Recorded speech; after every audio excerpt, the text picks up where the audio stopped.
Yeah, Bwana asifiwe. Hallelujah, praise the Lord. Bwana asifiwe. Okay, my request is, thank you so much Bishop and also Kagaku. Thank you so much. Wewe ni waajabu sana. Kama vile uliitwa wonderful, wonderful.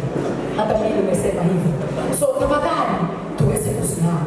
Hatukuji kukaa kwa sababu nafikiria pia niweze kupeana nafasi. Ni kwa sababu ni wakati wako wa Reno. Wareno ni msichana wangu pale kanisani wakiwa na Kevin na huyu mtumishi Pastor Ann and also Jerutega na ni wengi wengine watakuja nyuma kwa sababu ya hiyo mafuta. Tuna waibaji wengi sana na tunashukuru Mungu. So kwa sababu ya wakati ningetamani tu tuende direct katika neno lake Mungu kwenye kitabu cha Luka mtakatifu na mlango wake wa 2, na sasa tutasoma mstari wa 51. Biblia inasema ya kwamba then he went down with them and came to Nazareth and was subject to them. But his mother kept all these things in her heart. And Jesus increased in wisdom and stature and in favor with God and with man. And also, I would like us to read also verse 49. And he said to them, why did you seek me? Did you not know that I must be about my Father's business? But they did not understand the statement which he spoke to them. Praise the Lord. So, hii inanena kuhusu Yesu. Na ni wakati Yesu alipokuwa hekaluni at the age of 12 years. Na Biblia inasema hivi, Yesu alikuwa tu mtu 100% mwanadamu, at the same time 100% God. But still, because of the flesh, the body, or the human part of him, alikuwa kama wewe na mimi. Now what made or caused the difference in the life and ministry of Jesus was two things. The Bible says, alienda nyumbani, actually hapo tu kiasi, Biblia inasema ya kwamba aliweza kukaa katika hali ya kutii wazazi wake. Obedience is key. It is a principle in the kingdom. Not only in the kingdom, even in our cultures, different cultures.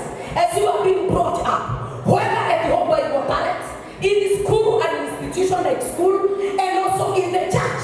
Because even the church is an institution in God's kingdom. Praise the Lord.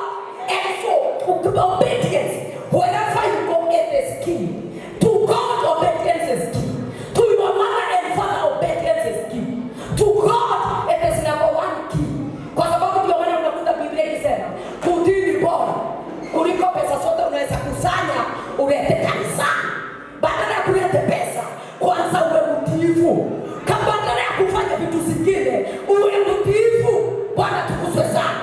From there, so the Bible says, because of the submission of Jesus being 100% God, 100% man, the human part of him, alikubali kunyenyekea kwa wazazi. No wonder that divine part alikaa hekaluni siku 3. Na wanamtafuta wanapokuja, anamuuliza kwa nini umetufanyisha kazi kubwa, siku 3 tumekutafuta. Yesu akamuuliza, don't you know I am supposed to be in my Father's house? Nafaa kuwa hapo. That is the divine part. But the human part, walipoenda nyumbani, hata tumwe maji alichukua, hata tumwe kuni alienda kuzichukua. Because of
wisdom to marry a wife for 1, 2, 3 days. Wisdom to kuikara na tubu yako. Ndiko igatone oge. Oge kinya motanga moge muno. Leo watu ya miaka taireta toena. Leo tokaje confirmation. Oyo ni mudhuti. Lakini afoke ni wageni. Si ndio kweli? Wisdom kwa sababu hiyo ndio inaleta shida manyumbani. Hekima tu ya kukana mwanamke chombo kidhaifu. Biblia inasema hivi, ukae naye kwa akili. Wewe mzuri, adhuri wewe mkenda atumia na haki. Atumia kitabu na haki. Mwadhani hapo. Na mwanamke asakubiti kwa huyu mtu. Bwana yule. Kunyenyekea tulisoma vitu vidogo. Ni vidogo, lakini ukipata hekima utafanikiwa. Ama 100%. I pray for every one of us. May God help us in Jesus' name. He grew in stature, in wisdom, and number 3, akipendwa, hebu sema kibali. Akiwa na kibali cha Mungu, then kibali cha wanadamu.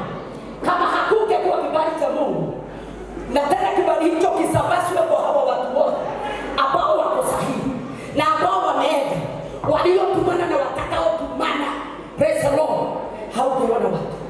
So kibali cha Mungu na cha wanadamu. Siwe na maliko kusema mimi sijali kipata kibali cha Mungu.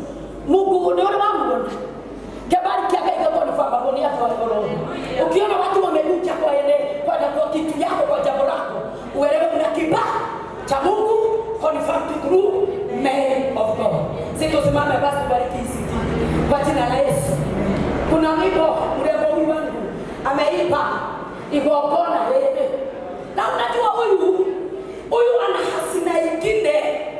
Huyu weke tokona kio. Leo kitambe mwanegenia. Kendo kiona ndani ya mimi. Hata sahi, hata kielewa. Wano hawezi nipa wimbo iamuke chini. I'm telling you the truth. Anaibanga substance. Nani anamsikizaga? Anaiba wimbo igogona lele. Nego ni hani tika kwa magoga karota uria weka kwa kwa manigai hapo taivyo huyu. Hebu tukata sadayo. Kuja ni toto bariki huyu mtoto wetu. Na tuamini Mungu ya kwamba we are out in her kwa jina la Yesu. Kokora mtiko ikigoro. Uende bio huko juu kwa jina la Yesu Kristo. Hakuna watumishi wengine ambao wako. Please you are, if you are woman of God, man of God, wasasi wake wa wenu na kama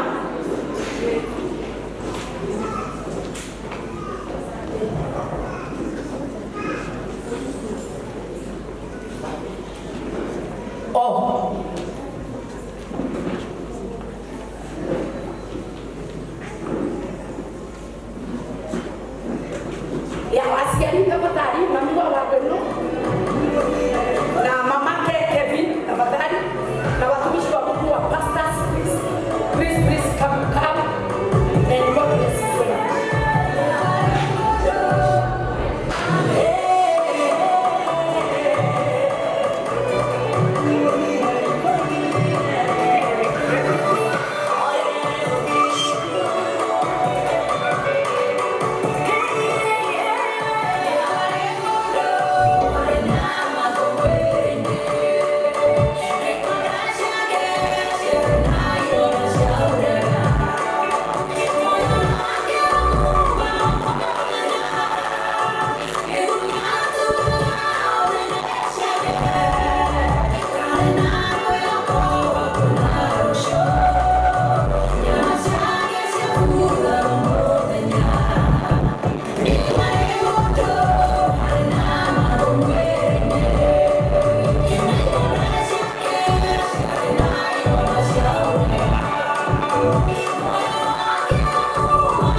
Hallelujah.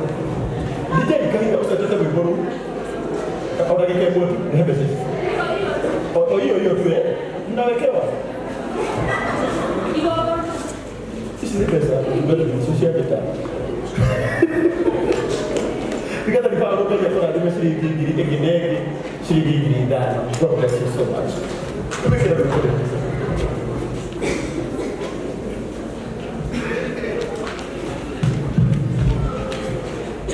Idea aini ito kidia iko mi hau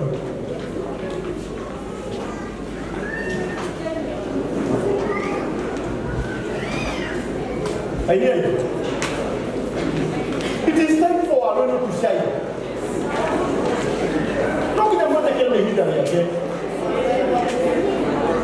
na ile ya mtu ya kusaidia ile mkika wewe kijana it is time for our Lord to shine.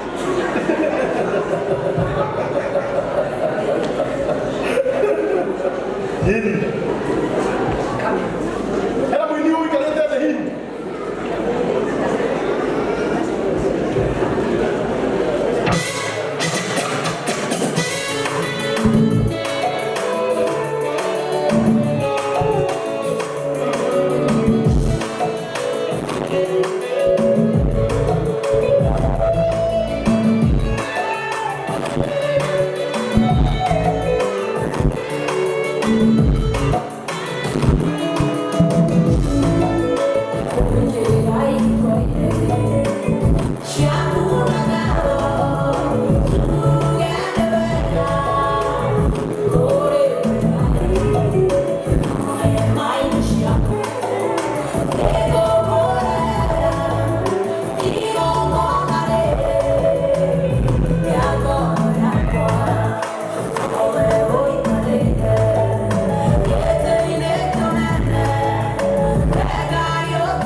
So ningeomba hiyo kipo iko.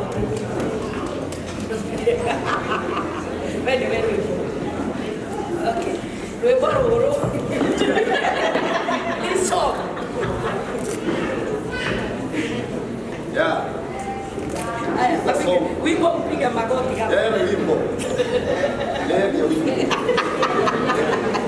Haya, tena basi. Yeah. Wacha kwanza tubariki wimbo and then after that I ask our bishop Jane akaweze kubariki jamii hii. Sote tunafanya kazi pamoja na tuna Yesu mmoja na maroho zetu ziko wazi. Hakuna mtu anaona kitu. Sababu hiyo ndio tukikwaza. Otherwise if you are not, you have no problem nobody. Kwanza ndio kama Maria gani. Ona no ndio haha na kujia sidi kwa. Ona na ndio basi acha ndio mwe kwa kuboke kwa. Sasa ona tinga ko atoke mbona na ndio. Na kunyaga. Ale moka kwa kuhoere no ndio ndio kuleta. Na wale wapi na kama unajua hiyo kazi inakuwa immigration. Actually kanisa ina roho immigration. Sivile hatuna ofisi ya immigration.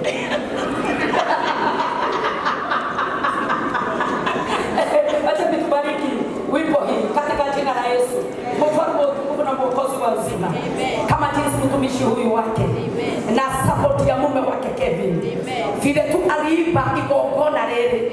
Yeye mwenyewe kutoka siku ya leo na muombea akafanyike dhabihu. Mwenyewe katika maisha yake, mwenyewe katika nafsi yake, mwenyewe katika mawazo na akili yake, katika katika mienendo na matendo na hata misemo, Bwana wa majeshi, ya kwamba atafanyika dhabihu. Kuna aliyefanyika dhabihu akakosa kupitia moto kuteketeza, na yeyote aliyepita mitihani hiyo uliweza kumtukuza Baba wa mbingu. Kwa sababu hiyo, Jehova mtakatifu, huyu mtumishi wako Charity amepitia katika moto ule, na Biblia inasema ya kwamba imani yetu ni ya dhamana kuliko dhahabu. Yeye hata kama iko ya dhamana vile, yeye huoza, lakini imani yetu haiharibiki. Na basi hiyo imani zinapitia kwenye moto, maana moto wenyewe ndiye pekee unatakasa dhahabu. Dhahabu peke yake ndiye inastahimili moto. Ile mambo amepitia ni moto. Moto umemchoma siku nyingi, na ikawa mshuhuda ya kwamba kweli huyu binti amepitia mengi, lakini hata hivyo umempatia kinywa chenye mafuta mengi, chenye mafuta makuu. Anaposimama ama anapoketi, na ndiposa kaweze kutunga wimbo. Kwa kweli Mungu umempa neema ya kibali na neema Bwana ya hekima. Ana maneno ciothuranire nemwetiga gothomaga Biblia ereko tondu horo ria umaga thĩinĩ wake umaga ũrĩ nĩ mũritũ mũno, umaga ũrĩ ũhoro kwenda gũtuĩrio atĩrĩrĩ Ngai ũmũheaga nyĩmbo cia Mr.